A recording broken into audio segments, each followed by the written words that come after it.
네, 안녕하세요. 땅나무 부동산 C드래곤입니다. 오늘은 건폐율에 관한 내용을 준비했습니다. 기본적으로 건폐율에 대해서 간단히 알아보고요. 건폐율 인센티브를 할 수 있는 건폐율에 관한 특별 규정에 대해서도 알아보도록 하겠습니다. 우리가 토지 투자 시 자주 접하는 내용은 아닐 수 있어도 이런 게 있구나 하는 정도만 이해하셔도 충분히 만족되는 시간이 되실 겁니다. 자, 그럼 건폐율이 뭔지에 대해서 먼저 알아보겠습니다. 건폐율이란 대지 면적에 대한 건축 면적의 이제 비율로 나타내며 내 땅에 얼마만큼의 건축 면적을 앉힐 수 있냐라는 개념으로 수평적 규제의 한 방법입니다. 건폐율을 제한하는 이유는 건축 시 여유 공간을 확보하고 도시의 평면적인 과밀화를 억제하고 일조나 채광, 통풍 등을 보장해서 쾌적한 생활 환경을 만드는데 그 목적이 있습니다. 건폐율 계산을 직접 예시를 한번 들어보겠습니다. 대지가 100평이고 건물이 깔고 있는 면적이 60평이라 가정해 보면 대지 면적에 대한 건축 면적의 비율이니 대지 면적에는 100이 들어가야 되고요. 건축 면적에는 60이 들어가야 됩니다. 그래서 이 수식을 그대로 풀어보면 60이 나옵니다. 그래서 이 땅의 건폐율은 60%가 적용되었다 이렇게 알 수 있게 되는 겁니다. 자, 다음은 대지 면적을 산정하는 방법에 대해서 알아보겠습니다. 대지 면적은 대지의 수평 투영 면적으로 산정을 하고요. 어떤 땅이든 내 위에서 수평 면상으로 바라봤을 때 그 보이는 면적으로 대지 면적을 구합니다. 자, 오른쪽 그림은 같은 면적의 땅이라도 기울기가 있어 실제 위에서 수평 면상으로 바라봤을 때 왼쪽 경우보다 면적이 더 작게 보이게 됩니다. 그래서 건폐율에 관해서는 이 경사도가 있는 땅은 사실 불리하고요.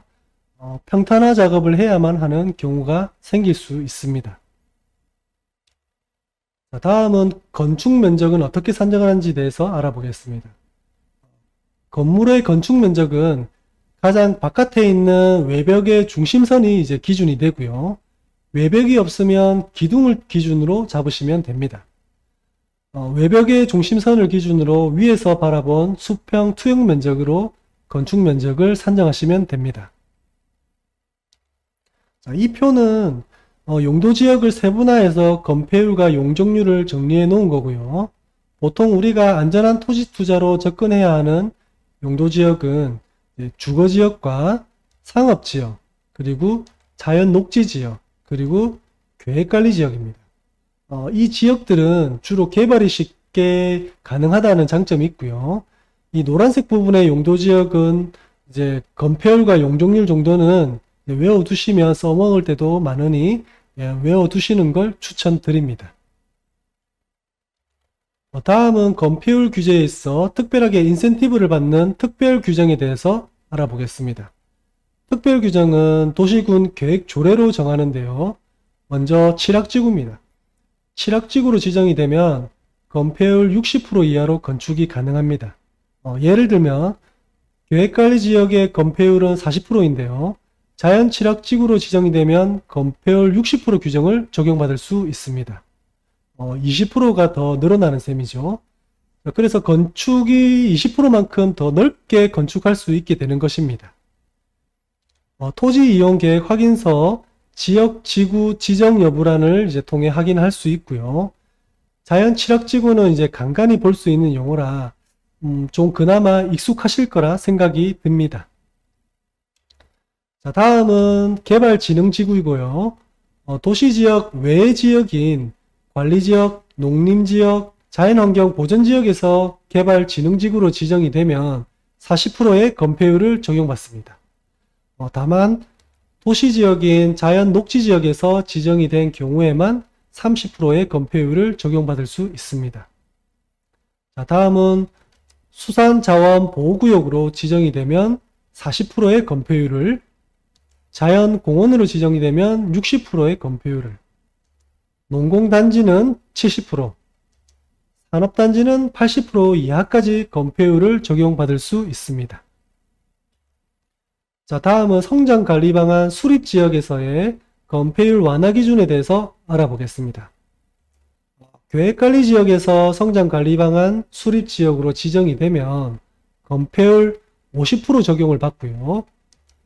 자연 녹지 및 생산관리지역에서 성장관리 방안 수립지역으로 지정이 되면 건폐율 30% 적용받을 수 있습니다. 즉 10%의 인센티브를 이제 주는 것이죠. 자, 여기서부터는 이제 우리와 살짝 동떨어진 내용이라 그냥 참고로 이제 가볍게 보시면 될 것 같습니다. 보전관리지역에서의 특례는 우리가 보전하고 보호해야 하는 어떤 이런 지역들에 대해서 농지법으로 건폐율 60%까지 도시군 계획조례에 의해 특례를 주는 것이고요. 생산 녹지지역의 특례는 생산 녹지지역에서의 농업과 관련된 시설물들을 건축 시 건폐율 60%까지 특례를 주는 것을 말합니다.